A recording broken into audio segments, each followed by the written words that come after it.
ready. Welcome everyone to our workshop, the CAPC workshop. I want us just to go ahead and call this to order, and let's get started.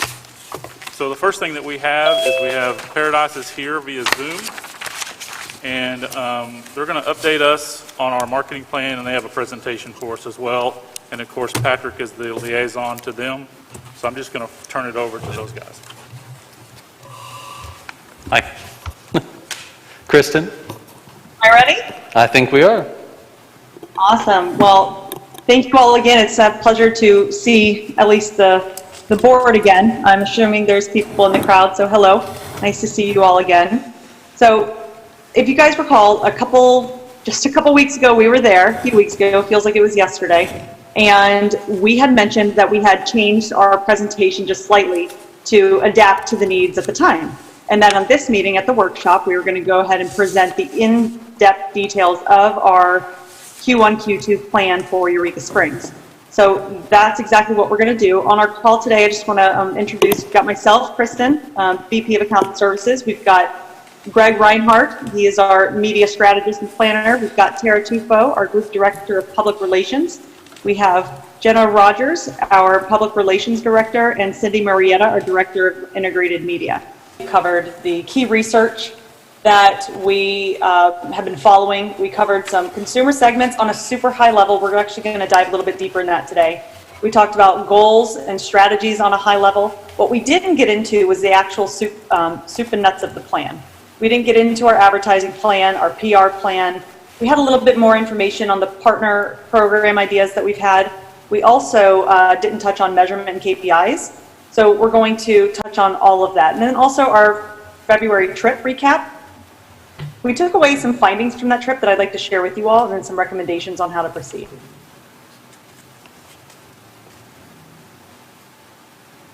And then I'm ready for...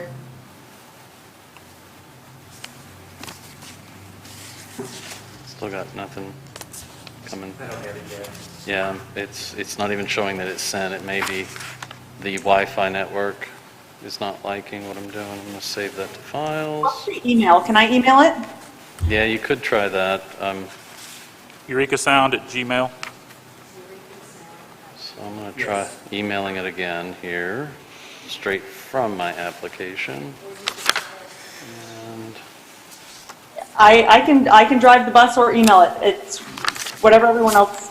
Well, yeah, why don't you just go ahead and take it over? I'm going to drive. Driving. there you go. It's been sent now.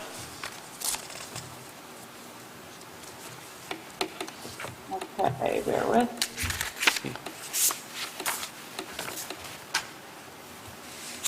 You can see my screen now? Yeah.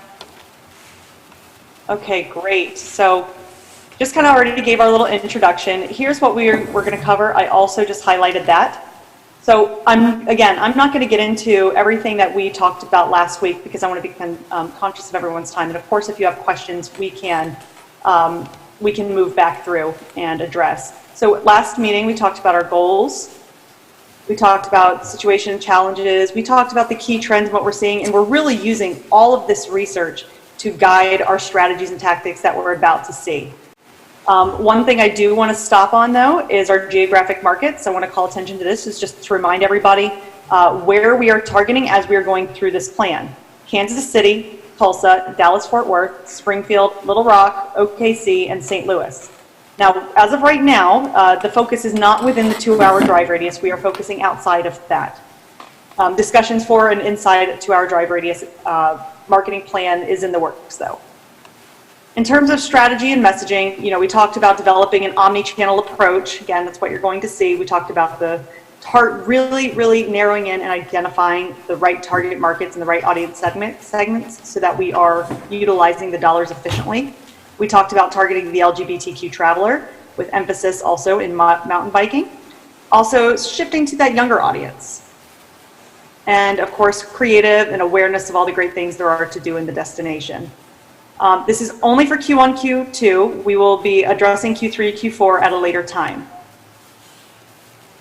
And the creative and messaging, y'all have seen this before, the curious indeed, and here's just highlights of what that looks like, and of course, all of these were created in various directions. With that said, we are going to get into a little bit more of the consumer segments, and this is when I'm actually going to pass it off to Cindy. Cindy, you can just tell me when to flip to the next screen, and she's going to walk you through our consumer segments. Okay, next screen. Hi, everybody. So if we think about our target segments in really 3 pillars, it's our core audience, our outdoor enthusiasts with a focus on mountain bikers, and then LGBTQ travelers. I'm going to talk about each of those in the next few slides. So our core audience targeting is adults 25 to 54, and that really encompasses millennials and Gen X, who we know are the first back to travel and are really the ones that are out there doing the majority of the travel right now. Household income 75K plus, and then within that, sub-targets of families and couples, because that's really the sweet spot for Eureka Springs for this time.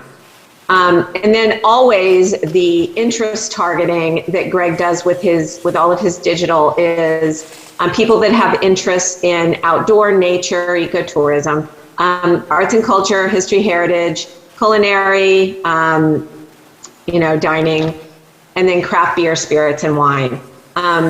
So in other words, they have to meet the first criteria of being in that age bracket with the household income and be a family or a couple, and then also have these interests, one of these interests. So then this core audience, we know since we've been watching travel sentiment research since last May, since last March, sorry, it's been a year. We know that people have had, from the very beginning when things started to open up, kind of varying levels of how ready they are to get back out there. And I've talked to you guys a little bit about this in the past. Some people have been roaring to go from the beginning, and some people are more like, I don't want to leave my living room. And there's all varying levels in between. But we've kind of bucketed those into 2 segments called the resilient traveler and the reluctant traveler.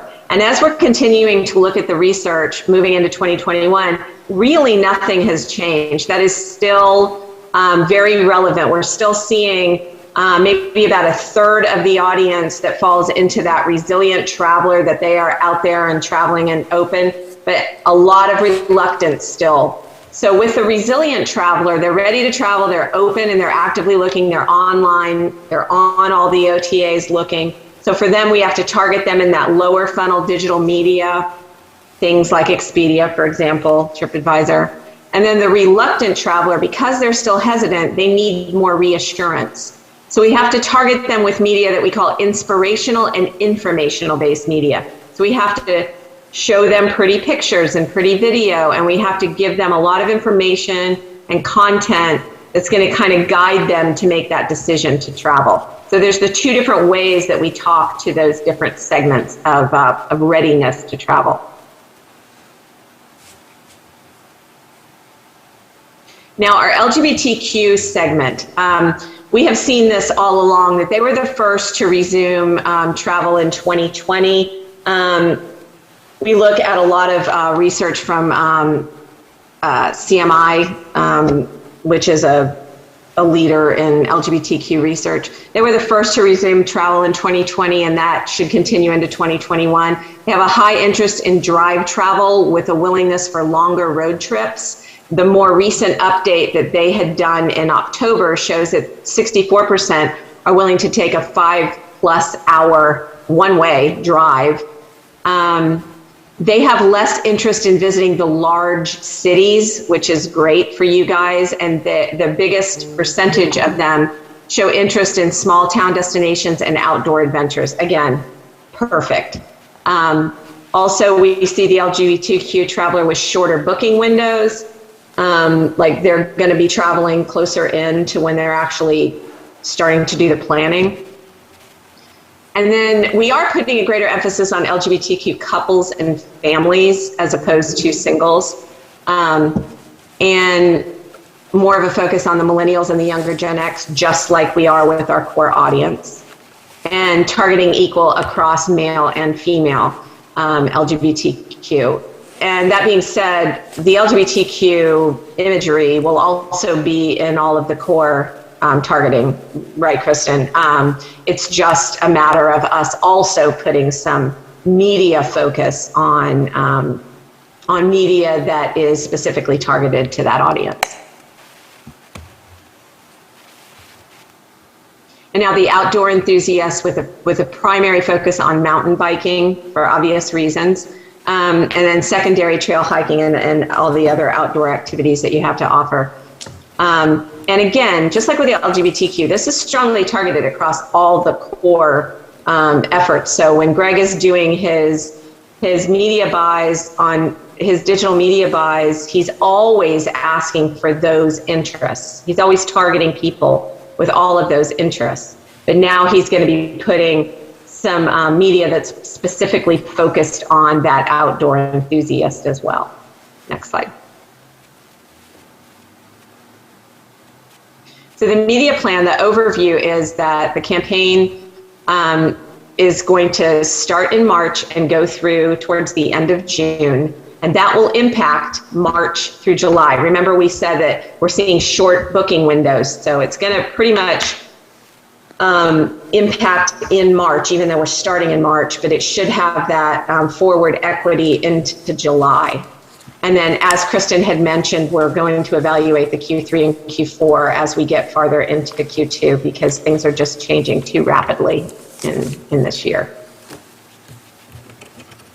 Now, as far as a strategy, this is an overarching strategy. As I mentioned, people still have those varying levels of comfort with travel as we move into 2021. Now, the vaccine news is definitely, and all the research we're seeing, leading to a more positive mindset about traveling and getting out there in 2021. People are planning more trips, and they're planning farther out, which is a very good sign. TripAdvisor is showing some research showing that people are booking way farther out than they used to when it was like, let me just wait until the last minute and do it. Now they're booking way farther out. That's their biggest segment of growth, is people that are booking like 6 months out. Very good sign. And because people have a greater perceived risk right now to go to unfamiliar places, you know, the places you know seem safer. Reaching past visitors or people who have already shown interest in the destination is really going to be important.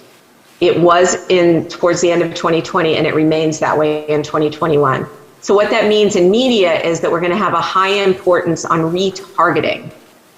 Greg is going to put a lot of focus on retargeting with banner ads, people who have been to your website, or retargeting people who belong to your database. There's a lot of different ways that he's going to do that. But basically, people who have shown a clear interest in Eureka Springs or have visited before, he's going to be making sure that he's retargeting those people. And then we definitely want to tap into that short-term travel with the lower funnel tactics that I mentioned for that resilient traveler. But again, for the reluctant traveler, we have to continually feed that dreaming and that inspiration. So that's more of those pretty pictures and that content to make sure that they constantly have that you know, information about it's okay, get out there, come to Eureka Springs. And I think Greg, oh no, one more slide for me. So basically overall, and Greg will get into more details with this, but a campaign overview, we're gonna have always on paid search and paid social, meaning Google paid search and Facebook, Instagram. That's always gonna be the foundation of a plan. We believe that's very important as a foundation. We want to be there when people are going on Google and searching for things, and we want to be there when people are scrolling through their social platforms.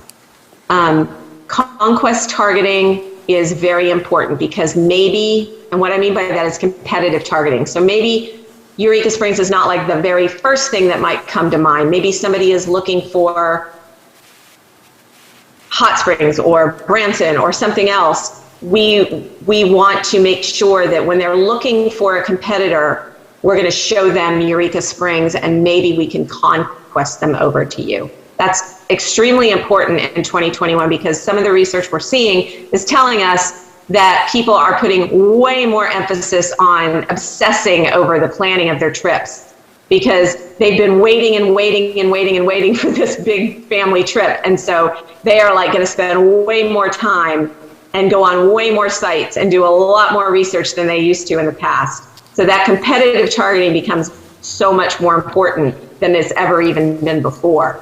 So that's why that's going to be a big focus for Greg as he does his planning. We are going to leverage Arkansas Tourism's co-op program. And then we definitely want to have a synergistic media mix with some traditional radio influencer promotions that Greg will share information about. And then for that outdoor target, Outside Magazine is a very loyal following, and they have a podcast, and Greg will share some interesting stuff that we've put together for that. And then connecting with the LGBTQ community through influencer and some brand awareness tactics. We feel that's one of the best ways to really message to that community. Sweet. Well, thank you, Sydney, for explaining and going through all that. As we explained and are going to go into the plan, it's just about going after that targeting of the resilient and reluctant travelers. That's the core part of our plan. And through the data and analytics that we vet, we're going to go after the geos in which we already established with our media. When we go through each of the different tactics, Expedia is clearly the first one that we really value and really provides that great attributed media. And for that, it focuses on people who are actively looking to travel, that 30-day window, on Expedia and some of its websites. And this will just be banner ads, native, and other forms of media to get people to book and come. Because really, it's about bringing the dollars back into Eureka Springs and helping provide that base for the community. Additionally, with that, we also have programmatic. And this is where we get great reach and great brand awareness out of it and traffic to the site. This is just a combination of the targeting that we have outlined previously through demo, behavioral, and also keyword searches. The big part with this too is people who are actively looking to travel. And that is a great part when it comes to our targeting. As Cindy has highlighted earlier, retargeting is a big portion of that too, re-engaging with our audience. And so we typically are going to implement that, the lower funnel aspect of it, and we see higher engagement.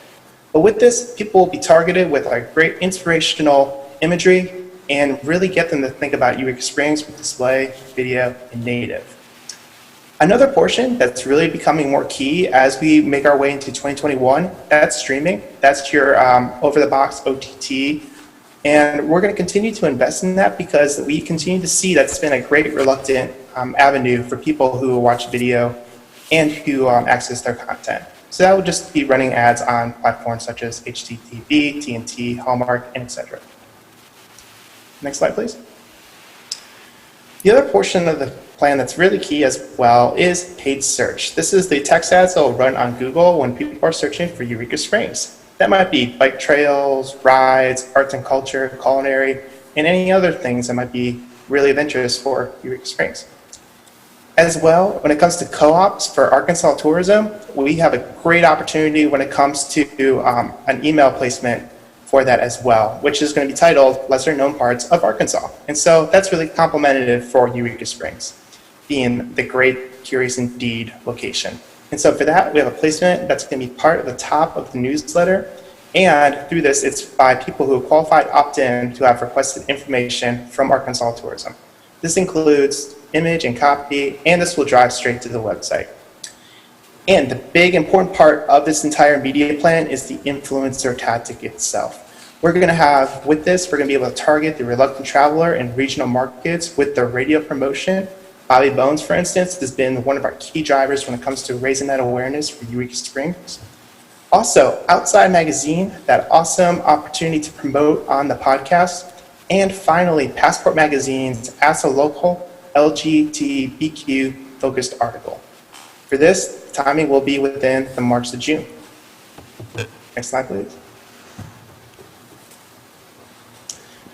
So one of my favorite portions of this, and the key part of it, is that passport package. They ask a local influencer. And for this is really going to raise our overall awareness when it comes to promoting Eureka Springs as really that LGBTQ friendly location. With this, it's a high impact native editorial article written in the voice of Passport, interviewing 3 different local members who as part of the business, culinary, and arts community. The article will be amplified through social media and also include email deployments as well. With this package, additionally, we'll have traffic drivers on the website promoting the destination by brand through display and video, just like programmatic. For this, the activation and actual article will be launching April through June. And then finally, just like radio, podcasting is also a big fundamental part when it comes to overall awareness, and we're excited to partner with Outside Magazine to reach the devout outdoor enthusiasts. For this, the top podcast covers long-standing stories that both entertain and inform the listener. And I listened to it, and it's great. I've heard interviews like Tim Cook and many other aspects when it comes to outdoor adventure. For this, they're going to be interviewing regarding sports, adventure, and politics. The great part about this, it has great reach. It reaches over 65,000 people and has a completion rate about 80% with the average. For this, we're going to have 100% share of voice when it comes to our pre-show and mid-show reads. And for the timing, this will be within June. And so overall, we're really excited. We provide this well-rounded plan. We're going to be able to make sure we continue to build upon for this upcoming year, but also expand into the new areas of interest that we really want to make sure Eureka Springs comes to mind. And for this, we'll be having mass reach and be able to cover all of our core bases. Thank you.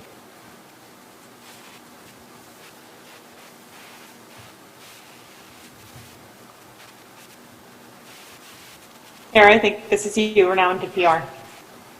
Hello, everyone. My name is Jenna. Thank you so much for having us. If you want to skip to the next slide, Kristen.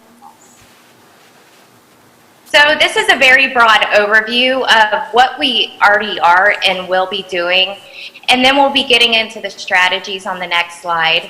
But one of our goals is to really produce those stories that will bring in targeted overnight visitors in hopes of accelerating the overall local economy. And then also promoting Eureka Springs and its attributes, whether it's the outdoor adventures or quirky sites or the charming scenery. We feel there's so many story opportunities, really for any demographic. So then, of course, continuing to tailor our messaging around the current climate. As you all know, the pandemic is rapidly changing and evolving.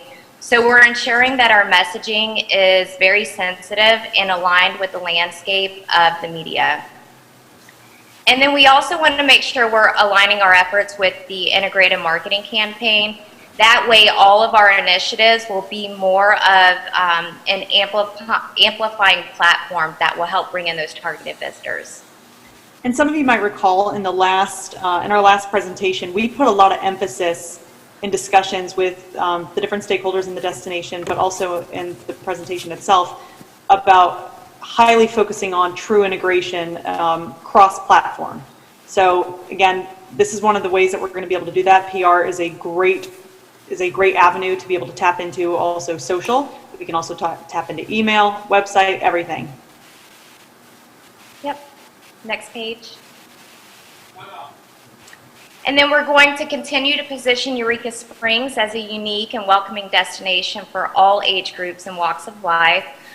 So this will be us creating those unique stories that would appeal to different generations or different interests, like foodies, families, arts and culture, ghost hunters even. And then promote Eureka Springs within Target Drive markets and national airlift markets, highlighting natural wonders along the way. We know that one of the weaknesses is that long drive from the airport or the difficult navigation getting around. So we want to use that more as an opportunity to leverage an overall unique traveling experience. And then acknowledge consumer demand for travel that is safe and approachable. This is where we'll be highlighting that there's manageable crowds, spacious outdoor activities, and also leveraging any type of safety measures that the partners are implementing, which brings us to leverage industry partner promotions and annual initiatives. These would be those major events that Eureka Springs is known for, any unique and buzzworthy initiatives that the partners are implementing. And then, of course, align PR, social, and marketing efforts, amplifying paid initiatives with earned media opportunities. Next page. So these are some of the topics that we believe will be interesting and successful placements with the media. You have the wide open spaces and outdoor activities for all, hiking, biking, and kayaking, positioning Eureka Springs as that ideal destination for exploration. Also a unique escape, a destination that really allows visitors to discover an eclectic mix of Victorian architecture, vintage hotels, unique shops, and local restaurants. Really a holistic experience that they can't find anywhere else. And then also heritage and culture, getting to know the rich history of Eureka Springs and traditions of the destination. And then the very popular off the beaten path topics, lesser known locations. We feel Eureka is right to get in the media as an emerging destination for 2021 and 2022. So that's going to be a very popular one. All right, that's where I'm going to take back over. Thank you, Jenna. So I mentioned last time that we were looking at a partner program, wanting to leverage, obviously, the CAPC's owned and earned marketing channels. So again, this is when if partners have information that, or they've got like a upcoming event coming up that they want to promote, or if there's something new they want to promote, or they're doing something unique, let us know. We are in the process of trying to identify the best way to communicate with partners as we're going through this transition. So I'll be working with the CAPC board to determine what that is, and we'll of course let everyone know as soon as we know how that communication is going to happen. So I just want to go through some of the details that we didn't get into last time. So earned opportunities, this would include, possibly being included in press releases, pitches, if there's a fam trip or an individual media visit. Also for owned opportunities, we're looking at promoting, maybe we're doing something on food and new menu items, and a bunch of the restaurants have a bunch of new menu items. We'll develop a blog about that. Website listings, website features, social media, of course, and then email to the own database, so that's not paid. Now, this next part is actually something really unique, and at this time, we have decided to bring this free opportunity up. It's going to be on a first-come, first-served basis for only 4 partners. We will follow up with the CAPC board on when we are going to open that up to the community to opt in. But pretty much this is a co-op with Expedia. So Cindy earlier talked about Expedia a little bit and the benefits that it brings.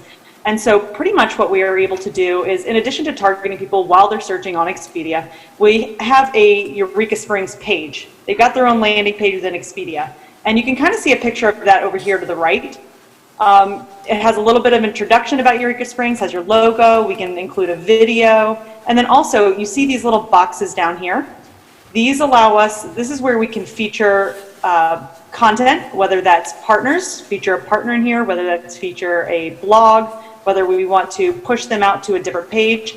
We could pretty much promote anything. And that's the area that we are looking to try this first come first served basis opportunity. Technically it's a paid opportunity right now. It's going to be free. One of the reasons we discussed it being free is because Paradise hasn't engaged with the local community yet on determining who's actually interested in paid co-op programs. I know financially co-op programs can be really hard for some businesses to participate, small mom and pop shops. And you got some of the larger maybe hotels that do have the budget for it. So this one is going to be free. And hopefully we can see some really good success here and drive some more partner program opportunities later on. If I could just expand on that for a second, the way that the way that consumers would get to this page is Greg puts his media buy out there, and there's banner ads running on Expedia, Travelocity, Hotels.com, all of their portfolio sites. And they're served that banner ad. They click on the Eureka Springs banner ad, and it goes to this landing page. So you've got a qualified, like basically warm lead of somebody who's already clicked on an ad to get here. So that's a really good place to be. Thanks, Cindy. So measurement and reporting, we know this is really big. We pride ourselves in transparency. You ever need a report, you want to know what we're doing, we're happy to provide that. In terms of measurement though, we want to look at the bottom line key performance indicators that pretty much indicate how is our destination doing as a whole. And then performance metrics. These are performance metrics based on our actual marketing tactics, okay? So KPIs, we're looking at data like visitation, your tax collections, economic impact, your ADR, which is your average daily rate for those of you who don't know, RevPAR is revenue per available room, and then length of stay. Performance metrics, of course, you know, these performance metrics, I do want to say, can vary, especially the ones related to media. They could go up and down contingent upon what our actual goals are, but in general, we are looking at the total reach, because again, raising awareness about Eureka Springs and this brand, reintroducing them is really important this year. So, and also driving people to the website. We want them to learn more and engage. Paying attention to the Google Analytics. Our team looks at that quite frequently and helps us indicate, you know, where are people coming from, is our campaign working, and so forth. Social engagement, lead generation. We've got to talk about that with the CAPC, but that is something that we would like to be able to measure. And then also for public relations, looking at the earned media reach and earned media value. So February trip recap. Thank you again to everybody who took the time to meet with Sarah and I in our trip last month. It was one of the most, I will say, rewarding trips of my career. It's nice to see how passionate and engaged the local community is. Over the course of all of the meetings that we had, we really narrowed down into like 5 different things that kept coming up, meeting after meeting after meeting. And I wanted to summarize to everybody what those are. And then I also worked with our team to put together some just high-level recommendations on some baby steps that we can take to help rectify some of the confusion and concerns that we heard within the destination. So overall, you know, to start, there's a lot of confusion around the purpose, the benefits, and the offerings of the CAPC. There's a lot of confusion on how the taxes are collected and utilized by the CAPC. You know, we heard several times, you know, people mention that this is our money. You know, that's something that can be clarified, something easy that can be clarified. Confusion around the offerings and differences between the CAPC chamber and other organizations. If we can streamline those, that's going to be great. And then lack of clear communication and direction from the CAPC to local stakeholders, that in and of itself has led to, you know, a lack of clarity and trust. And then also misinformation about Paradise, about our role, our scope, and maybe the results that we're producing. These are the 5 things that we really drilled down into in pretty much every conversation that we had. So what do we recommend? To start, clearly define the CAPC policies, responsibilities, and staff roles. That is going to be key. You need to understand what positions are needed, and then identify those responsibilities, and then search for the person that's going to fit those. Develop a 3 to 5 year business plan for the CAPC.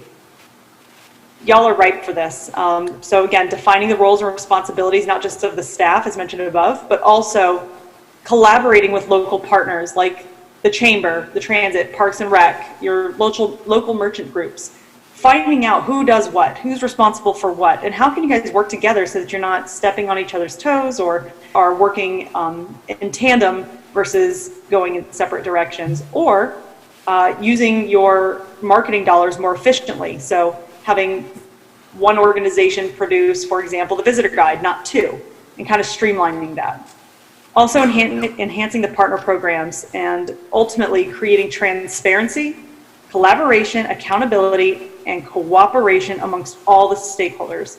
That is going to be key. And all the destinations we work with, the partner collaboration is really what helps contribute to the success of the programs that they actually end up implementing.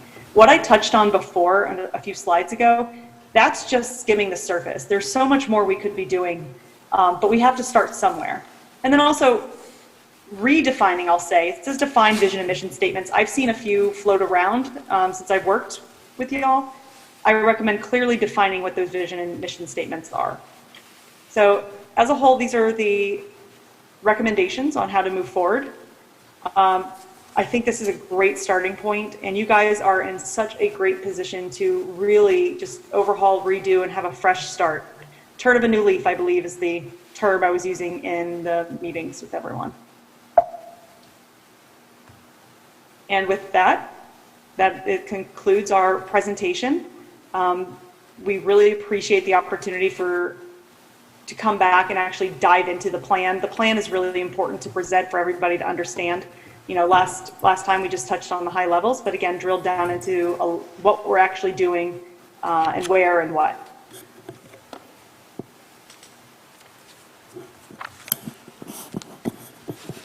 Thank you, guys. That was excellent. We were going to, I guess actually, should we discuss some of the expanded scope of services? Is that okay for everybody? Do we have this digitally where we can put this on the screen? I can. Ron, do you have the expanded scope of services 2 documents? I can send them to you. Well, if Kristen has them, she could just put them up. Kristen, you can put them up too. That'd be great.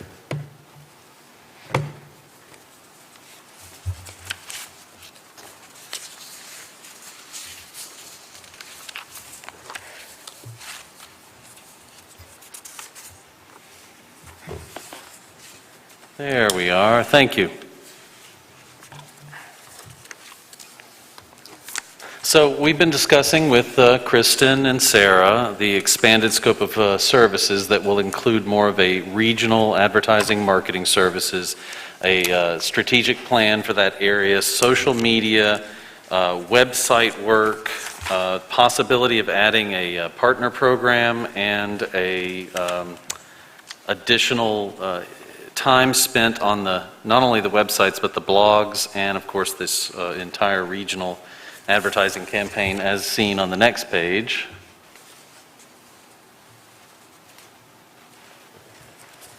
There we go. And you touched on the importance of the partner program.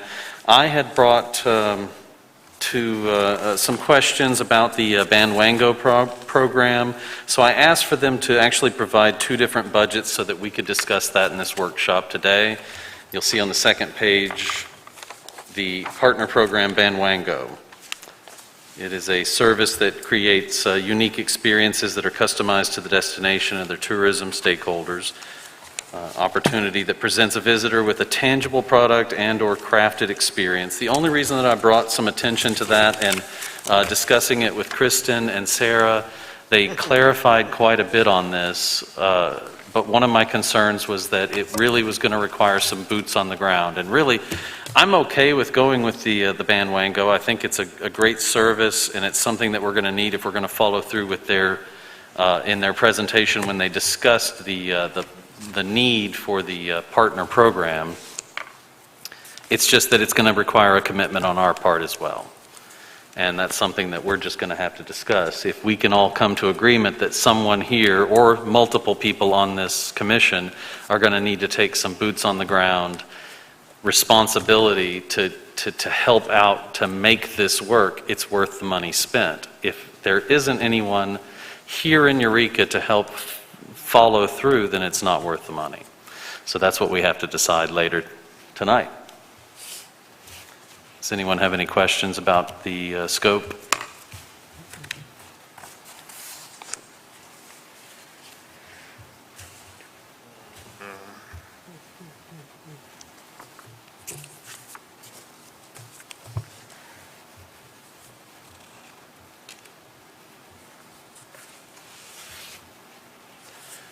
Well, I guess that's, We'll look at it for a minute. We'll yeah, let you guys. Take a moment, look at it. It's 5 taken a while to I'm digest all sorry. this.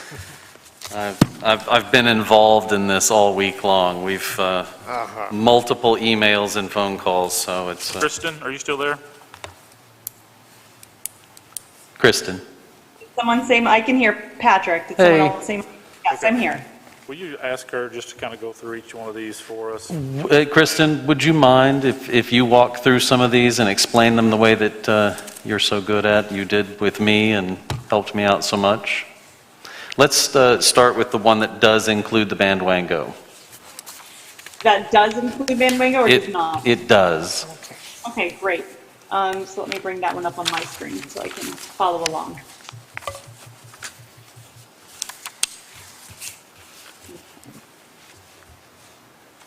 All right, so we're all looking, so at the top, additional advertising and marketing services. So we're going to start at the top, high level.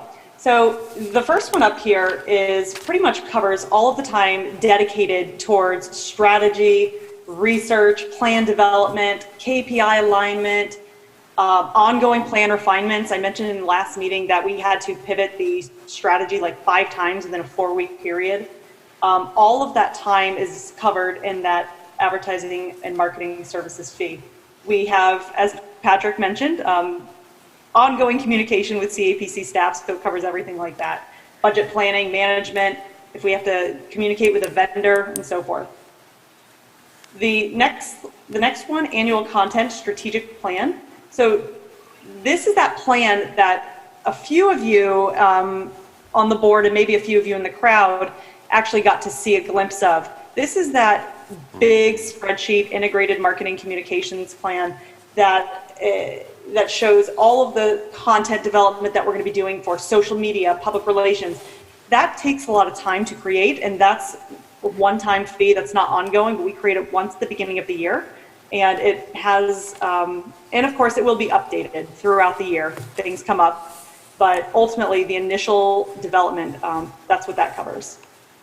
Social media, this is the management side. So we broke this out into 2 separate things. So there's the management, which is the time to implement, monitor, listen, engage, optimize your social platforms. We're primarily right now only focusing on Facebook, Twitter, and Instagram. There are opportunities to expand to other social networks, but right now we feel we need to at least focus on the 3 and get them right and do them well. And also we provide activity reports. And this is all month long. If somebody posts and something happens on a Saturday, we're there. If someone posts we need to engage and have a question, we're there.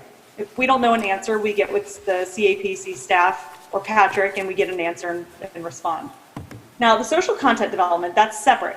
That's this annual job and it covers all of the time to create the assets for social. So user-generated content is a big portion of what we do, and we do utilize CrowdRiff, which is what the platform y'all have, to search for user-generated content. But we don't just stop there with resharing other people's photos. We have to create our own branded assets. So whether that's unique videos specifically for social, whether that's reformatting existing videos for social, whether that's creating graphics, pretty pictures, whatever you want to call them, all of that is covered under that social content development. The next one, website. So this one is primarily focused on, right now, eurekasprings.org and capc.biz. And I know there are other websites that we're working to understand who manages what. So as of right now, this cost covers ongoing maintenance and management of the websites, primarily those 2. And then of course we'll have time in there for us to cover any others that pop up that we need to address. Our team has already met internally to discuss some changes that we'd like to make. So that would be covered here as well. So what it does not include though is if we have anything related to like hard coding, redoing. I mentioned in the last meeting that in 2022, we're gonna have a huge focus on overhauling your digital platforms.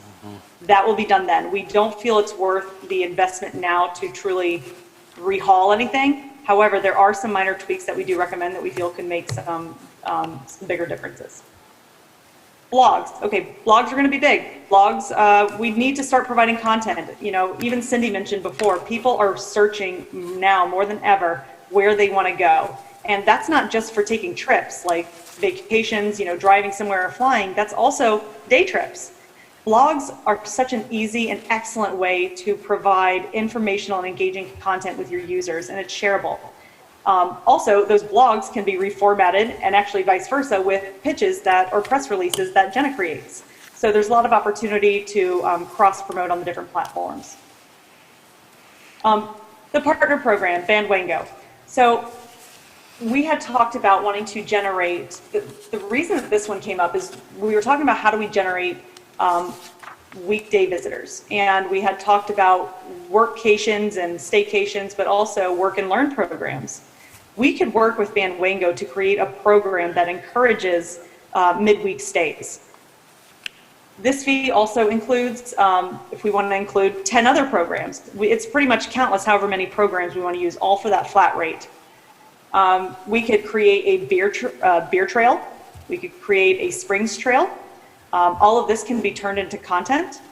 And the great thing is that it's quantifiable. They actually have an app that they use on their phone, and they check in with the various locations that are participating.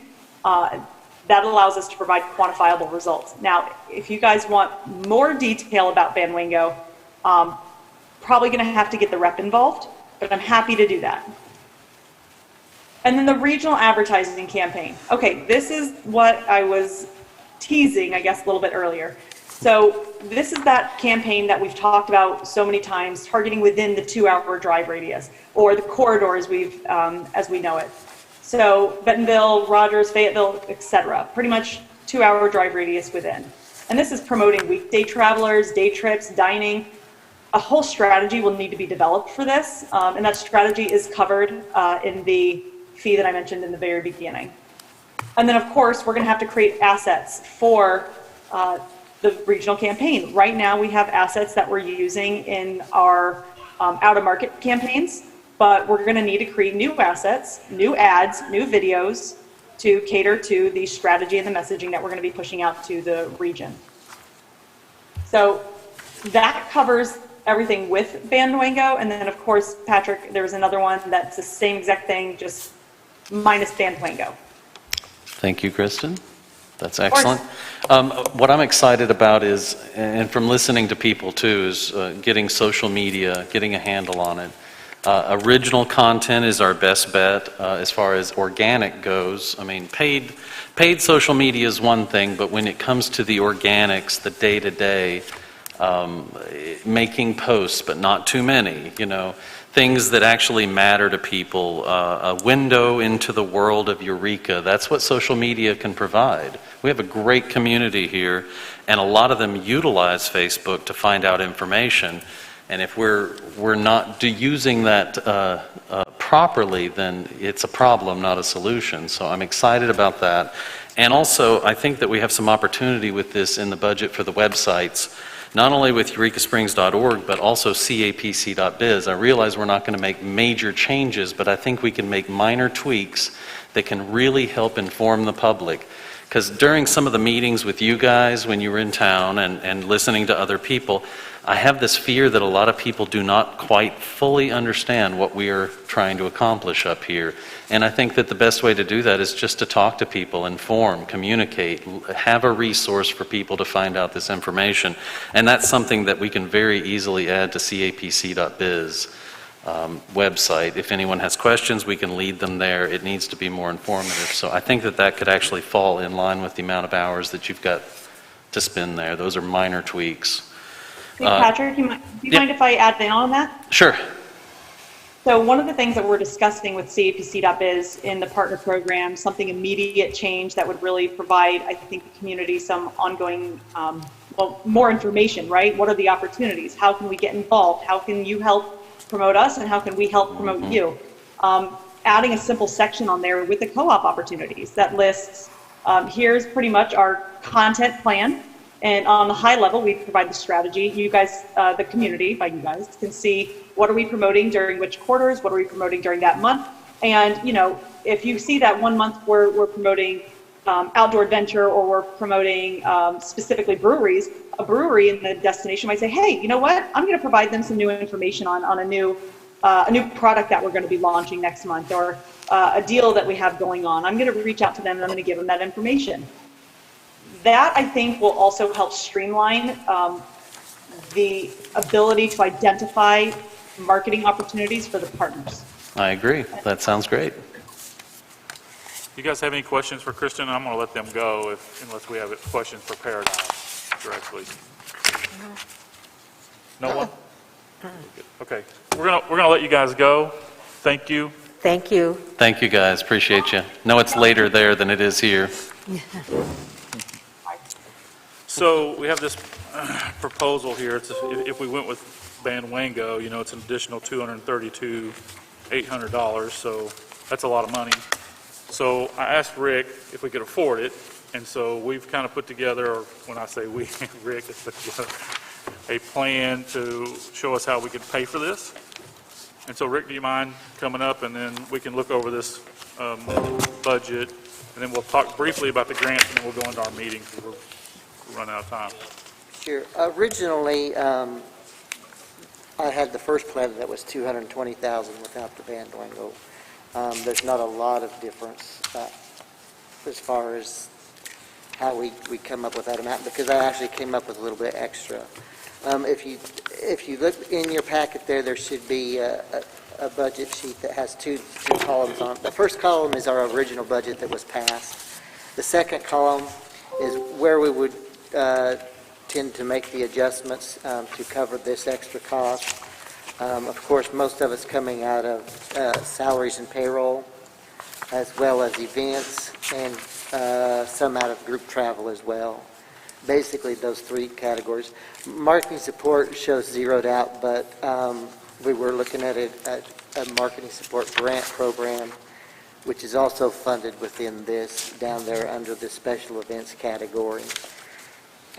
Basically, we were dropping the cost of Mayfest down, Music in the Park, which was Atmosphere in the original budget. Fat Tire Festival, we zeroed out. It's just not going to happen this year.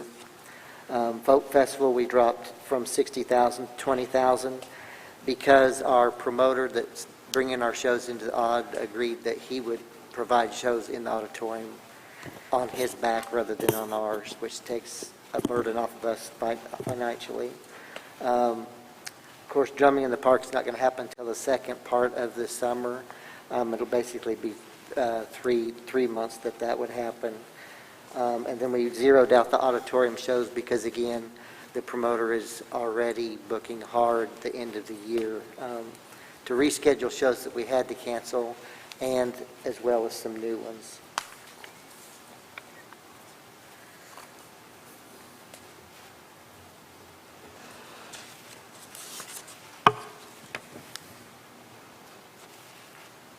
Questions on that? You see on any of the budget stuff for Rick? So we're dropping what you just talked about, 46,000 from the budget? No. We're dropping 137,000 from salaries and benefits. Okay, so we need to go over the second page as well? Right. We dropped 15,000 from May Festival. Get a second page. And 27,000 from group travel, right? Right, we reduced group travel 27,000. Or down to 27,000, I'm sorry. We took 20,000 out of that category. We took 10,000 out of the Atmosphere music, which is basically going to just end up being Music in the Park. We reduced Folk Festival by 40,000, bringing that down to 20,000. We reduced drumming by 2,000, bringing that down to 1,000. We reduced the auditorium shows from 20,000 to 0, and market support from 29,000 to 0. However, that was carried down into event grants, and Jeff might want to kind of expand on that. That was kind of his idea to change the way we do marketing support more to a grant system than the current marketing support system that we do. Yeah, what we had was we did marketing support It was about $30,000 is what and it was kind of clunky. I don't know that it worked as well as it probably intended to. And so what I asked Rick to do was to see if we had, about $100,000 where we could do a grant program to really entice new promoters, new events, and even support the events that we have currently and that we're currently having. This, if you guys flip through this and look at it closely, you'll see that there's a lot more information in here, a lot of detail on what can be done and can't be done with grants. There's also pages in here for them to fill out, qualify them for the grant, how many rooms they're going to be getting. There's actually a return on investment calculator in here that they can fill this out. Our staff can help them fill this out. So we'll be able to really track at a lot higher level the grant money and its return to Eureka Springs. I have some issues with the May Festival.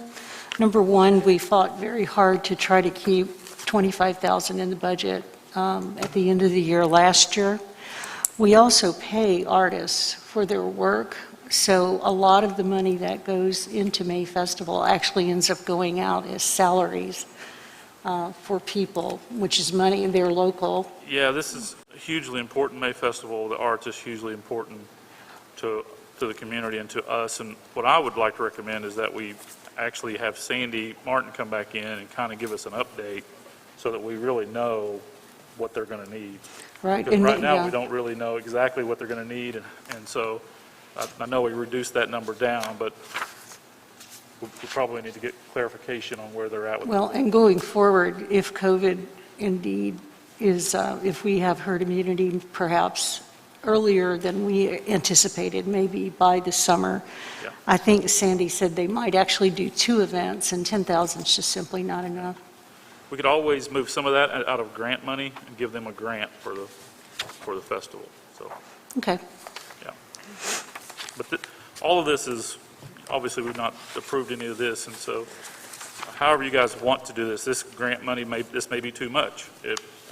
We just need to figure out exactly what it is that you guys want to do and get it going, get moving on.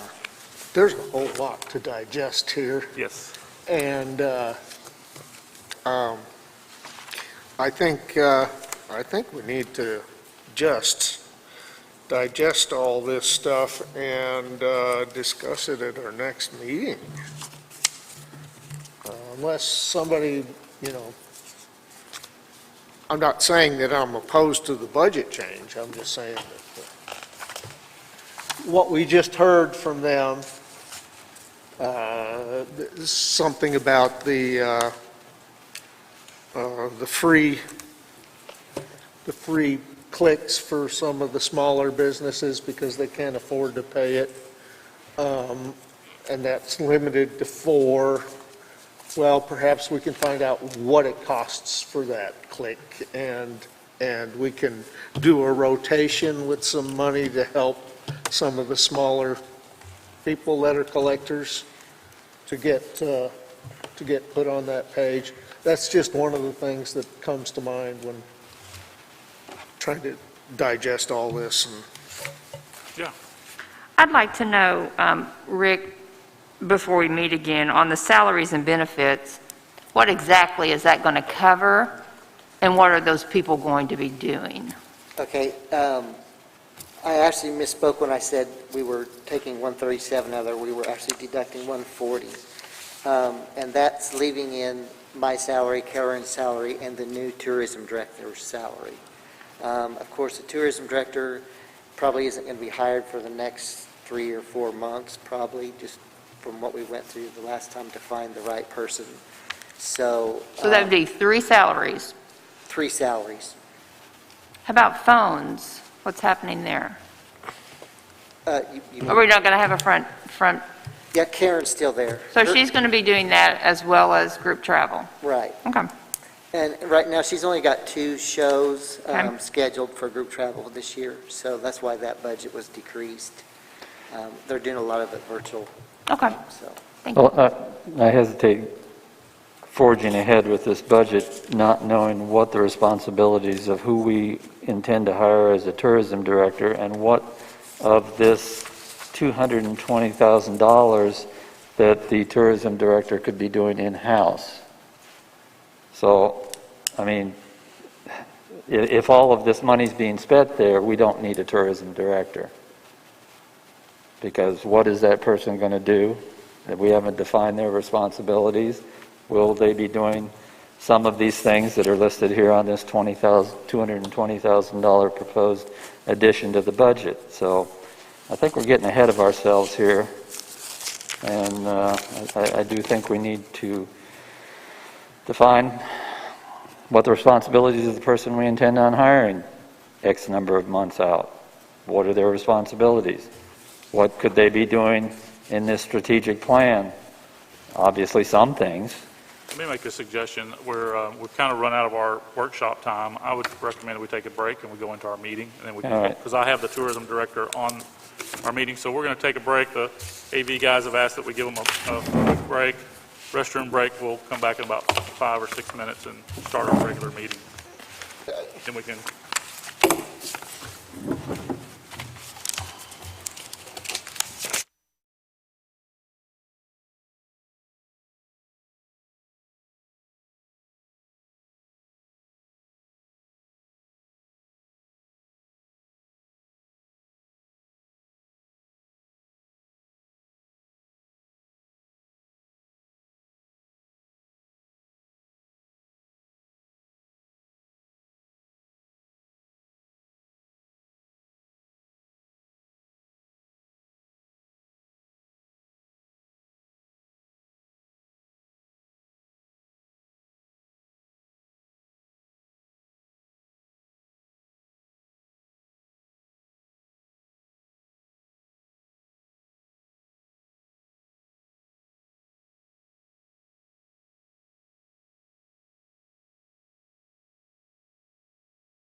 We're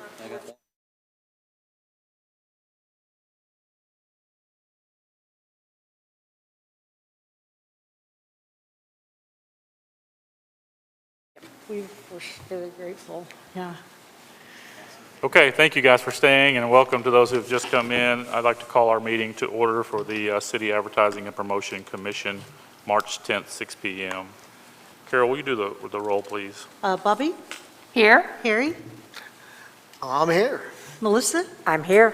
James? Here. Jeff? Here. Patrick? Here. Carol? We have a quorum? Do we have any public comments? 3 minutes for public comments. Harry, will you keep a running clock for us if we have anybody? Mike has something, so Mike, please state your name and address, please. Give me a minute to get this started. Yeah, Mike Seals, 138 Spring Street, Eureka Springs, and I just want to make sure the commission was aware of the fact that we are putting the final plans together to bring the Young Americans Dinner Theater to Eureka Springs, effective Memorial Day weekend for 5 months through the end of October. And their show directors and creators were here a couple of weeks ago, and they're really excited about being here. They're a 50-year organization out of Corona, California, and they travel the nation and the world teaching and training young people in music and dance. And at some point, I'd like to have a discussion with the commission, regarding participation and assistance in promoting that show in the future. But I just wanted to make sure that y'all are aware of that, and any questions or suggestions that you have, let us know. Okay? Thank you. Thank you, Mike. Any other public comments? Okay, no, we'll just move on. We have our minutes. Move to approve. I'll second. All in favor? Aye. Aye. Any opposed? Minutes are approved. Our old business starts with Harry. Tours? I'd like to add something to the agenda. Oh, okay. Presentation from the Independent on the fund guide. I'll second that, and then I'd like to add something. Fund guide, okay. A discussion of microphones in the auditorium. Let's vote on the first, Oh. on the first one. So I'm the sorry. fund guide, we have a motion and a second, so all in favor? Aye. Aye. Opposed? Okay, so where do you want to put that? New business. Okay. Yeah, We'll just new do that first in new business. Okay. Okay, do we have any others? Yeah, I'd like to put a discussion of microphones in the auditorium. Okay, Mike's in. I'm sorry, I didn't hear what you said about. Of microphones in the auditorium. Got it. Do we have a second? I'll second that. All in favor? Aye. Aye. Any Aye. opposed? Aye. Okay, so we'll do that right after the fund guide. We'll just do them both in new business.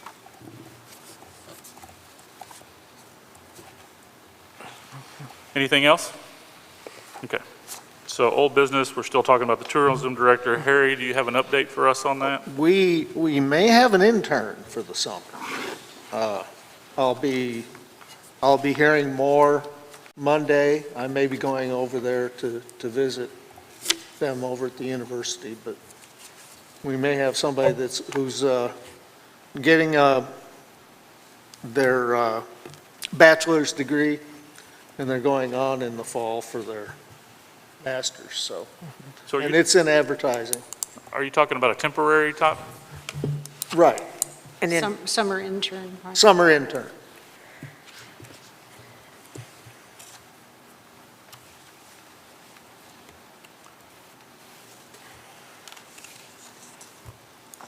So what do we want to do on the tourism director? We've kind of gone back and forth, and now we're kind of at the place where we. Well, I guess we need to talk, Lynn, Lynn, we need to talk with Lynn. yeah, So let me just update you guys. Lynn reached out to me, said she would be willing to sit on a committee for a search committee to help us find somebody that would be a permanent solution. Uh-huh. She recommended to me, Lynn, if you want to step up, we could recommended that we just do a three-person committee. That would be herself, someone from our staff, and one commissioner. And so, Lynn, you want to just give us your thoughts on that? Lynn Berry, 35 Bridge Street, and probably the last time I addressed this commission was 14 years ago. So, yes, I would like to volunteer my services to assist in the eventual finding of a tourism director at the CAPC. There is much to be concerned about, and I think that this commission is addressing things very well, and they need to keep moving forward. And I'm happy to assist in any way I can. Love to work with you. Yeah. Harry's volunteered. Yeah. Are you guys interested in doing that, a little three-person committee that Yeah, oh, absolutely. Yeah. okay. Do you need a motion? We do? We need a motion and a second. And I'd like to make a motion that we form a three-person search committee to be made up of, with Lynn Berry, a volunteer, with one commissioner and one staff person. I'll second that. all in favor? Aye. Any opposed? Motion carries. Thank you, Lynn. We look Thank you. forward to working with you and getting some help. Thank you. Thank you. When do you guys want to start that search? Are we ready to put that committee together and start? I work from home on Wednesdays. Wednesday. Cool. Okay. Okay. I'm ready anytime. So we want to go ahead and start that? Yep. Okay. Well, do we need a motion for that, or we just want to? No, I don't. No, No, committee. okay. All right, we'll start the search. Committee will start that on Wednesday. And that would be, what's the date on that? March 17th. 17th. Okay. All right, thank you. I talked to Rick, he needed some clarification on some bank signees. One of the things that we did is we nominated and voted bank signees, but we did not actually dismiss the other signees. Okay. And so, Rick, I have that paper here. You want to explain this to us a little bit? He needs a motion that basically to remove Terry McClung, Susan Harmon, Gina Rambo from the bank signature cards and to add Melissa Green and myself. So, Okay. I'll make a motion to remove Terry McClung, Susan Harmon, and Gina Rambo from the bank signing. Second. You need to add the new two on there too. Oh, please. oh. All in one and motion. add Melissa and Sorry. Okay. Okay, I'll amend that motion and add Melissa Green and Jeff Carter to the signing. Second. all in favor? Aye. Any opposed? Motion passes. Okay. So Rick, do I go to the bank tomorrow? We'll have to get a really quick turnaround on the minutes because I have to provide the minutes to the bank for them to change the card. Okay. So just as soon as Carol can get that to me, I'll get it to the bank. And since the bank's closed, they've been doing this by email. They'll send you a link for you to sign in and provide your stuff. So Okay. it works pretty fast, and we need to do it pretty fast because I haven't been able to write a check for a couple of weeks, so we're good. Board insurance, Rick, do you have an update for us on the board insurance? Yes, actually, Virgil just tried to call me at 5:30, and at 6:08, I didn't take his call, but he actually found three companies that would write directors and officers' policies.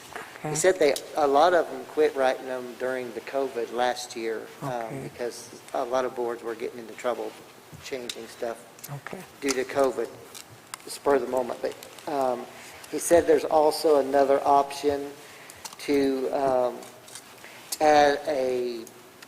add on to our current insurance policy, which would cover employee issues and stuff like that. He said it could be expensive. Okay. But there are two options of either just the directors and officers policy or the add-on with the employees and stuff that the board. Do we have any prices? No, he promised he'd have them before this meeting, and he has called me twice during this meeting, but I don't Okay. have the prices. Melissa, did you have? Yeah, Rick, since I'm fairly new, Explain our insurances that we have. What are they for? We have one policy, which is Philadelphia, which is a general liability policy we have to carry because we sell beer and wine here at the Okay. auditorium, which is basically like any other business insurance policy. It covers all the stuff a business insurance policy Okay. does. We also have state auto policy, which is specific to advertising and promotion. Say that our video person is downtown and they take a picture of somebody and it ends up on the magazine, and those people want to sue us because they didn't authorize their picture to be in a magazine. That's the type of insurance that So is that for employees or commissioners? What's it for? it covers a whole range of, like, there is some employee coverage in there. What about commissioner? Does it cover commissioners? You know, I really don't know. It's Okay. like this thick, and I haven't read it. Okay. But And when did we sign up for this? we've had those policies since I've been in office, Okay, okay, which is 10 years. okay, thank you. So we just want to wait, or we're waiting until we get numbers? Actually, I'd really appreciate it if you could forward his name and phone number. Sure, I've actually got his card right here. I'll give it to you. Great, thank you. And if he can get me those numbers tomorrow, I'll email them to y'all. Okay, great, thanks. Okay. Anything else on the board insurance? Okay. Oh, thanks. Investigation, Melissa, you had some thoughts on? Okay, well, I just was curious where it's at right now. Well, I Does can't anybody, imagine anything being disclosed until it's completed. is it completed, or do you have any update? No, I don't have an update. Okay. No more questions. Okay, new business, fund guide. Harry?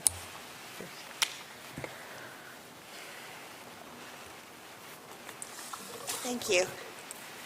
In front of you, you all have a fund guide in front of you, the most recent issue. My name is Holly Westcott. I'm a contributor to both the ES Independent and the fund guide. And with me tonight are the founders of the Eureka Springs Independent and fund guide. In the back, we have Mary Pat Boyan, editor-in-chief.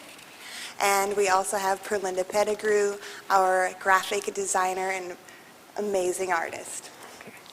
They've asked me to speak to you. I just wanted to present to you a proposal a little bit more formally than we have in the past, because we've had oral agreements that needed a little bit more backbone behind them, and so we're asking for a formal agreement to be the primary response piece for 2021 of CAPC.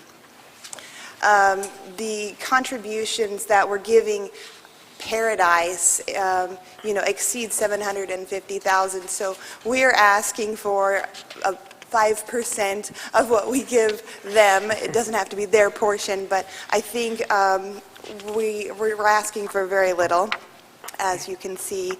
But this would give us the opportunity to provide, continue to provide our 10 fund guides and a full-page ad with the CAPC each issue.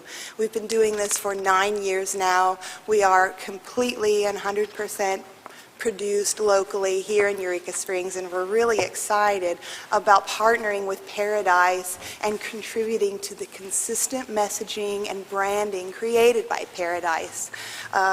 Just in the workshop, we saw Kristen sitting in front of that photo of the Flatiron area, and that backdrop is exactly where Wilson & Wilson art is. And whenever anyone comes downtown, they see the folk art created by the Wilson & Wilson brand. And that is what everyone will see on the cover of our fund guides. Our fund guides have been partnered with Wilson & Wilson. We have original artwork on the front of every fund guide 10 times a year, and she and her mom, Blakely and Sylvia, contribute the cover, and that's really a special contribution because people see unique Eurekan art on every cover. These are free to tourists. They are free to locals. They are not just a directory. I might point out, when you open a fun guide, if you are excited about the folk art and you recognize that this is 100% Eurekan and independent, at the back of every fun guide is 2 pages contributing to the Lost Ladies of the Crescent College. So it highlights the history behind our largest hotel here. It highlights the women, and I want to take a moment to say that ESI and the Fun Guide, both of our publications, were founded and are founded by women, local businesses, local female owners, and operated by a lot of enthusiastic women and men. And so we are just here to submit our proposal and to tell you a little bit about what we offer in addition to what the Fun Guide is. The Fun Guide is a 24-page magazine for tourists. It's submitted 10 times a year. It's printed on 70 weight non-smudge bright white stock. It's a takeaway for everybody who comes here. They see it, they take it home, they put it on their coffee table, they take it with them, and it's a reminder, hey, I want to go back to Eureka. It's a celebration of Eurekan experiences. These fun guides are distributed to Bentonville, to Bella Vista, to Fayetteville, to Siloam Springs, to Texarkana, to Fort Smith, to El Dorado, to Lake Village, to Little Rock, to Helena, to West Memphis, to Mammoth Springs and Harrison for the parks and tourism distribution centers. So these are not just downtown. We put a lot of effort into our monthly distribution. In addition, we have a weekly broadsheet newspaper that we produce 3,000 of those every week to a city that only has 2,000 in it. We realize and we appreciate we have a lot of people who may not live here full time, but they are contributing to the readership and they read our papers and fun guides as an extension of people who live here. So a lot of people who have houses here who live here part-time, a lot of people who follow us. We have over 5,100 Facebook followers. All of our ESI articles are on our Facebook page. Our fun guide is electronic. It's on our Facebook page. It is on our website. So anyone, whether they're at home wondering what to do this weekend, if they're looking electronically or if they're finding a token that they got here from the last time they were here, they're going to see a fun guide electronically or in their hands. So I'm excited to partner, and we're very excited to partner with Paradise. What's exciting to us is that they know quality. They've worked with large advertising firms. They've worked with large marketing facilities, and I know that they can identify a very quiet but high-end magazine completely created for tourism. Harry, go ahead. Harry. Holly, have you met with Paradise when they were here? I have. Uh-huh. I've not met with Kristen, Okay. but I know that one issue that we had in this last year, the COVID, is that we didn't have a lot of advertising that was consistent with the branding that Paradise was producing. They were poor photographs presented to us. They were not in compliance with the Curiouser brand. And so we felt like we had not only been dumped, but we had been just pawned off with junk file advertising when we really are able to be a part of the campaign that's created by Paradise. And we want to partner with them. Just like Wilson & Wilson partners with us, we ask all of our tourists to shop local, to shop independent, and I would hope that the CAPC would shop local and shop independent and practice what we preach by, this small contribution. Holly, I'm going to I'm going to try to wrap this up. You guys have questions? Yeah. I just want to say, I've been in lodging 19 years, and these guides, there's 2 of them, but these guides are in there all the time. So I think it's something we really should look at, because I think it's very valuable, and I think they're willing to work with us. And one of the things I've been very conscious about with the COVID is, like, our restaurants have had a hard time, and advertising them that they do takeout or delivery, or you can get a bottle of wine with them. I think this I think it's a great promotion, and I think we really need to look over their proposal. Go ahead, Harry. This is going to the 2-hour radius that we've been discussing. Absolutely. Yeah, I'd like to make a recommendation that we turn this over to Patrick and let him communicate back to Kristen and let him fill out their thoughts on it and how it fits into our program. Well, may I just add that they can't use the copy from Paradise unless we buy an ad. We can use it, the photos and so forth, and pay for it to go into the fun guide, but Paradise, you can't get the stuff from Paradise unless we need your approval We to give it do to this you. so that we can have a partnership with them directly. Yes. And we will promote you in the same consistency that they direct us. Yeah, okay. Okay. Well, can we put this on the agenda for the next meeting, and Patrick? Absolutely. Okay, Yeah, great. just like, So we had a motion? no, there was no motion. We're not going to do it? One question, so you're producing about 80,000 roughly a year? We're producing, when it's a non-COVID season, we produce 10,000 fun guides every month. So that's that's closer to 100,000 fun guides and 3,000 ESIs a week. So that add to that. We do a lot of printing. My main interest in the fun guide is that it's in travel centers. How many travel centers are you located? 14?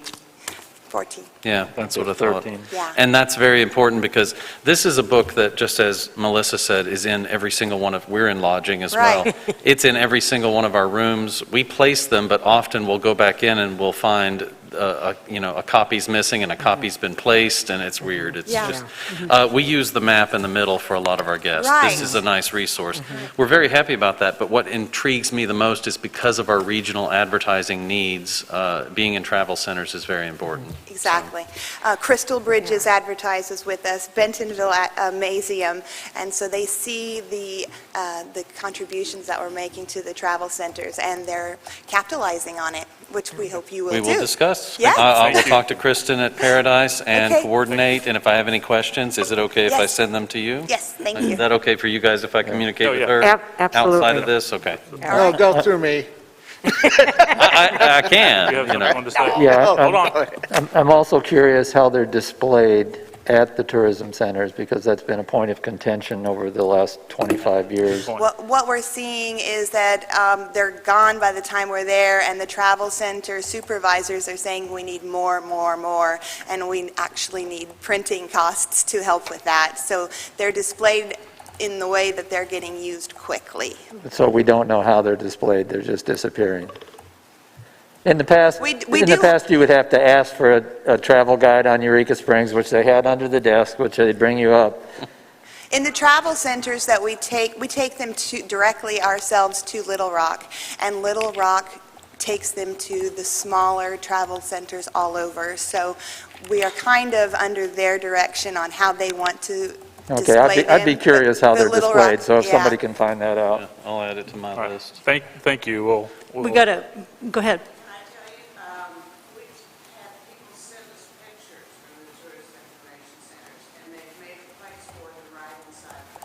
yeah. You can So send So that, Mary send Pat that just over. said Okay. they are placed Yep. right inside the door of tourist centers. Oh, that's wonderful, because in Sponsorship the by past, the state of they weren't. Arkansas. Not yours, but a different Okay, publication. thank you for that. Anything else on the fun guide so we can move on, keep this moving? Sounds good. No, All right, thanks, thank you. Holly. Thank you. Thank you, Holly.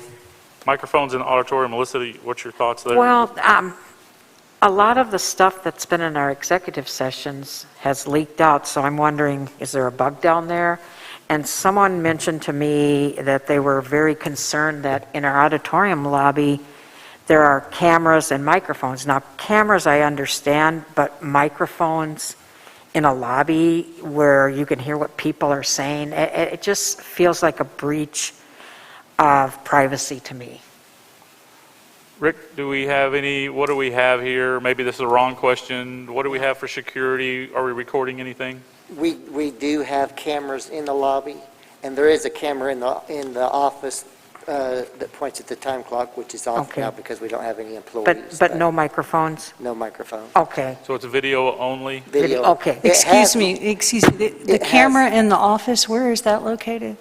It's on a wall that faces towards the door. And do where- we tape what that captures? Do we have that on tape? No.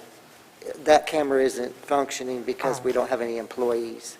That's only done when we've got employees clocking in and out. So there's no microphones, so somebody... No. Okay, good. It's video only. Video, okay. Is that live only, or do we have a DVR that we're recording? It loops, well, these cameras only take a 10-second snapshot. Right. And then it re-triggers within movement. So basically, what we have the ones at the front counter for is to watch the safe. Right. And that's fine. And the cash drawer. I just, somebody said there was, and At one time, we had somebody clocking somebody in and out that wasn't here, is why that one was in the office. But Okay. it doesn't record. So I just want to make sure I understand. In the office, there is a camera, but it doesn't work? It does work, it's just not activated. Meaning? It's not on, it doesn't come on. They come on by motion, like if you come into the office. So if someone door- has been in the office, it would record that? Not right now. I mean, when we have employees, it does. So You would know, if you walked in the door, you would know it's on because it has a big blue light that shines. Right, when but it it's comes on. not taping or taking pictures No, ma'am. because? No, ma'am. And you would have to be sitting in the doorway for it to see you, because that's where the time clock Is that something we could reactivate? Sure, if we wanted to. Okay, I think it might be a good idea. Any other questions on the No, microphone? nope. Okay. Can we so- get a cone of silence, like from Get Smart, to have our executive meetings? Yeah.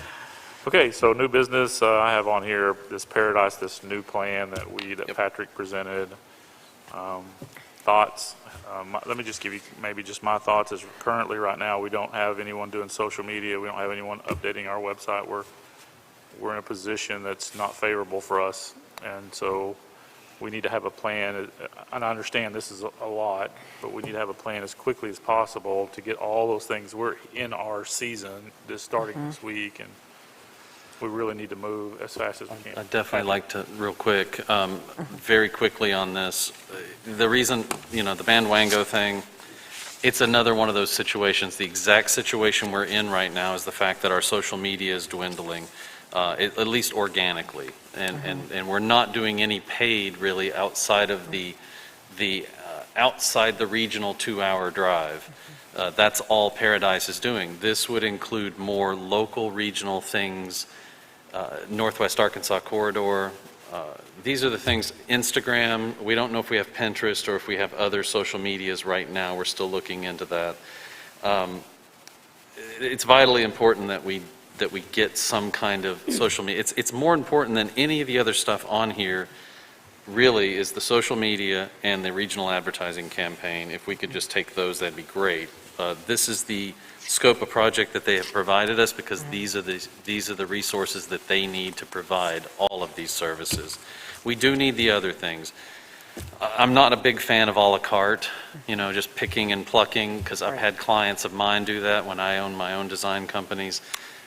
It's something that we really need to consider, but if anything we do something about this for, it's to get this social media going. We have 2021 ahead of us. We have got to get on top of it.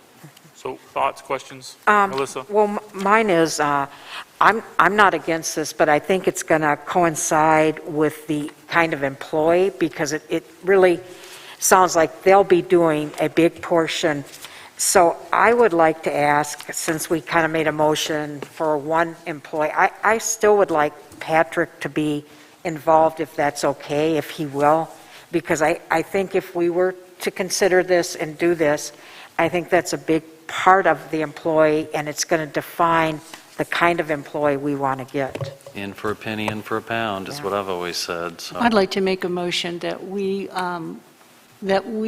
go forward with what's it called, band? The Band Wango? Band Yeah, the Band Wango proposal. So you're saying you'd like to make a motion to approve the 232? Yes, I would, because I think, Patrick's exactly right. It looks like things are going to be happening for sure in July. The only disadvantage of the Band Wango, I know you just made a motion, Yep. and I apologize, but in talks with Kristen, she feels very confident with this. Sarah feels very confident with this. I'm going to speak with Jason at Band Wango and in my own time about what they have to offer, but in my personal, professional opinion, Band Wango will require somebody here in Eureka to help. Okay. There's just no way this kind of stuff happens.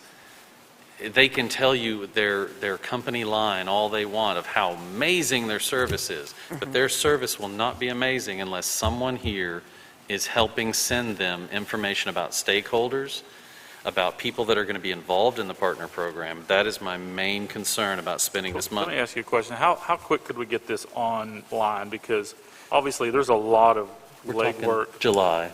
Okay, so we could potentially have somebody hired by July. Yep. The that's biggest right. thing for me on this is that when it targets, this system will be designed to target midweek, weekday tourism. Absolutely. Which is absolutely Honestly, vital. Harry's intern could do that.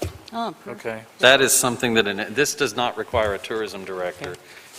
Most of the stuff that we're asking of Paradise to do in this new plan doesn't technically require a tourism director. All it requires is a living, breathing, halfway decent, intelligent person who can go out and take photographs.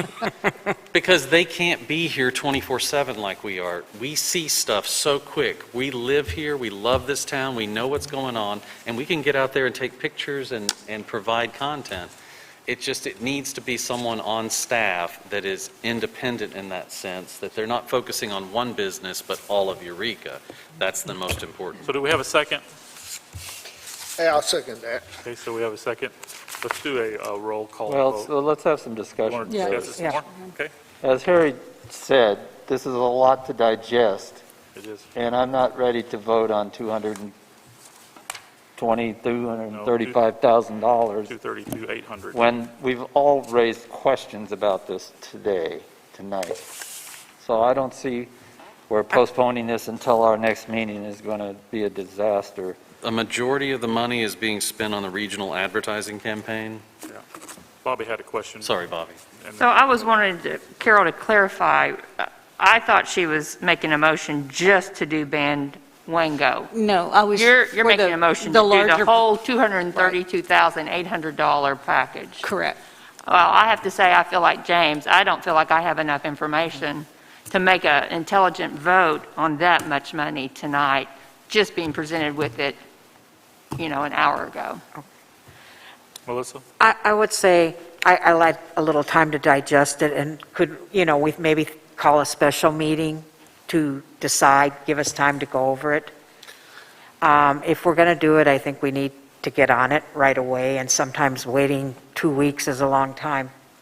So I would be willing to take some time and go over stuff and. Harry?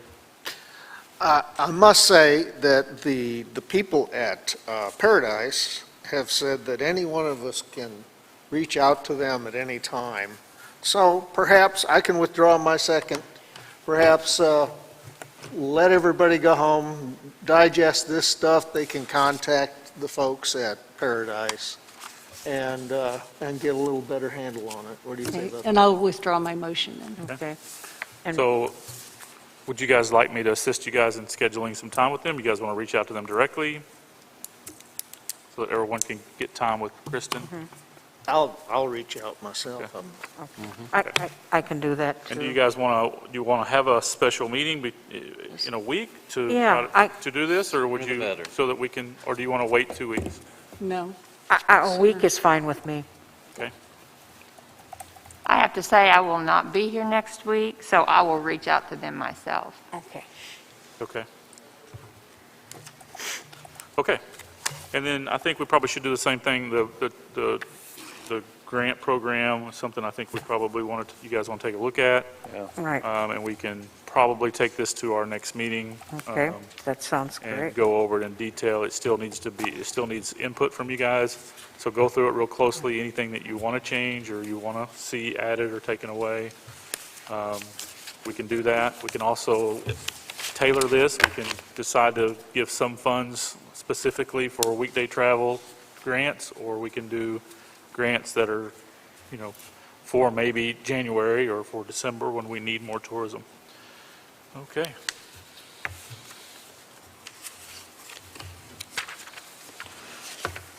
We've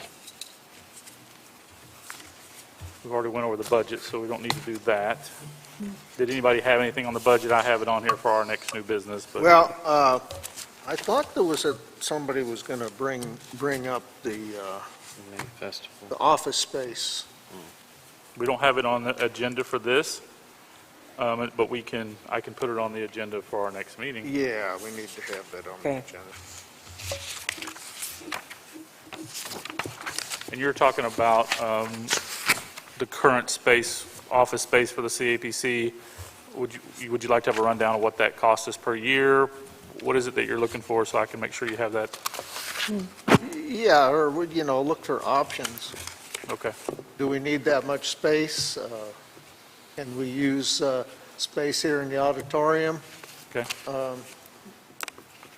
We're already maintaining this building, why not? Okay. I'll have that on the next one. I have staffing on here. Does anybody have anything in staffing that they want to? Yes, I do. Basically, and we don't need a special meeting to do this. I listened to Linda McBride's statement about spending funds unnecessarily. There are a group of people that basically will pay for a forensic web analysis, which is something that the chief, when he interviewed me during the investigation, said he really needs. So I would like to make a motion that we proceed with a forensic analysis of our website to determine, what has been happening over this last, say, 5 years. The cost is going to be probably around $3,000, and I will guarantee it because I have people that have been saying they would like to find out and get to the bottom of it. My motion is, may I proceed? I will second that. Okay, let's do a roll call on this vote. So, Bobby? Well, first of all, I'm not really sure what we're talking about, so. A forensic analysis basically will delve into time periods, dates, certain emails that came up in the emails that we got, basically to trace and see who was accessing the computer, what was taken on, what was taken off, if anything happened. So basically, we'll be able to get to the bottom of what the use of our website was for. Okay. Yes. Any more discussion? I'll make sure we have plenty of discussion. I kind of skipped over that. No more discussion? Okay, so Bobby? Yes. Harry? Yes. Melissa? Yes. James? Yes. Patrick? Yes. And Carol? Yes. Okay, so motion carries. So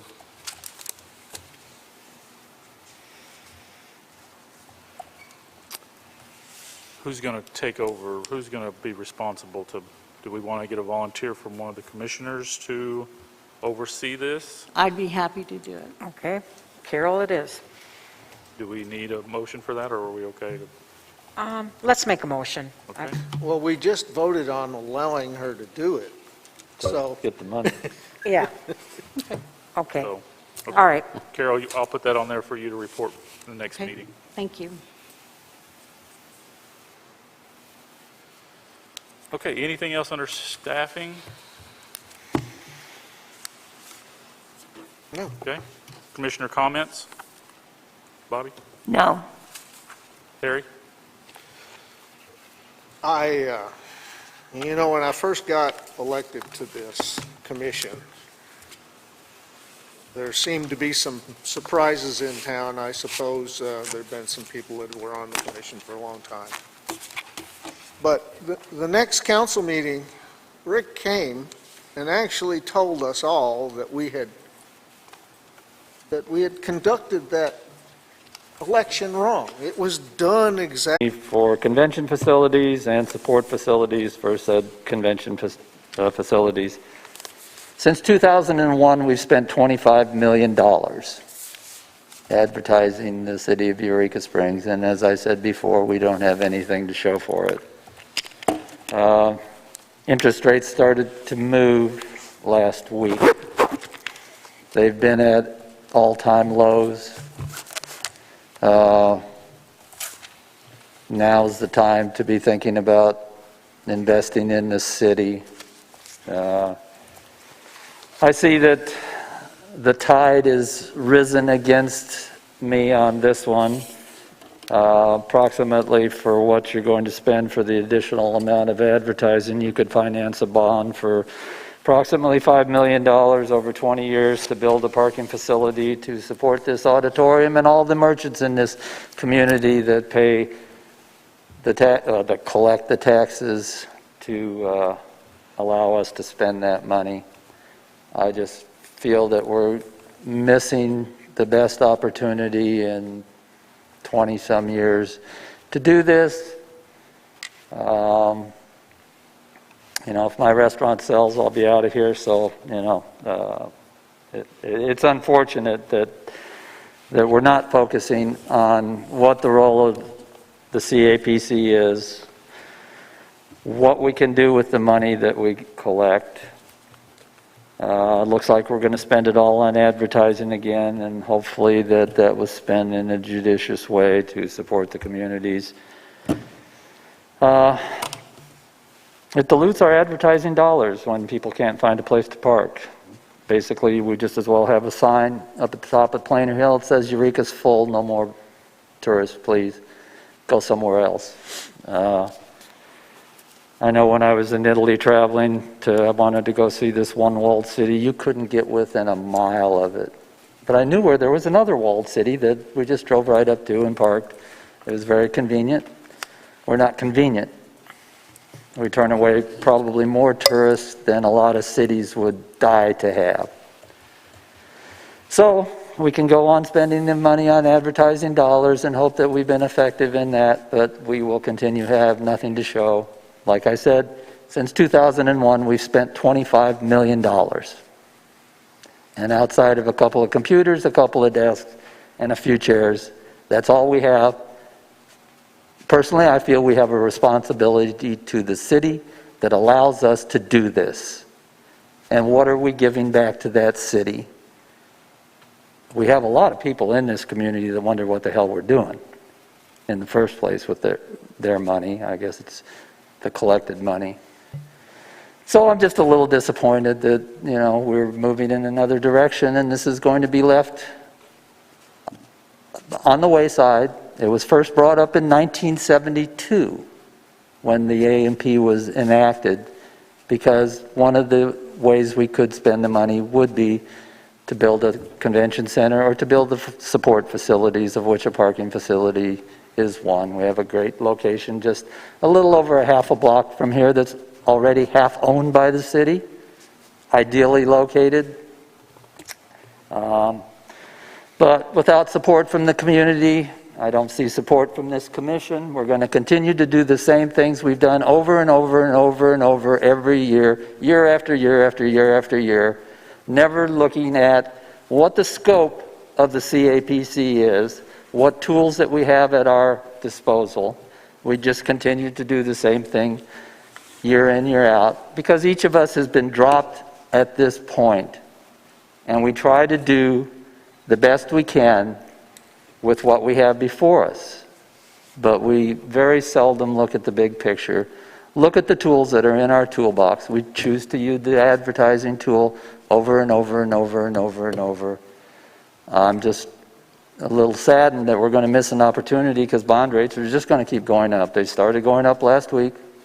They're going to continue to go up. We're going to miss the best opportunity this community has had in decades, and we'll continue to do the same thing we do year after year after year after year. And Eureka Springs will never go to another level because we only have the ability to accommodate so many people downtown. So that's my 2 cents, and that's about all it's worth at today's market value.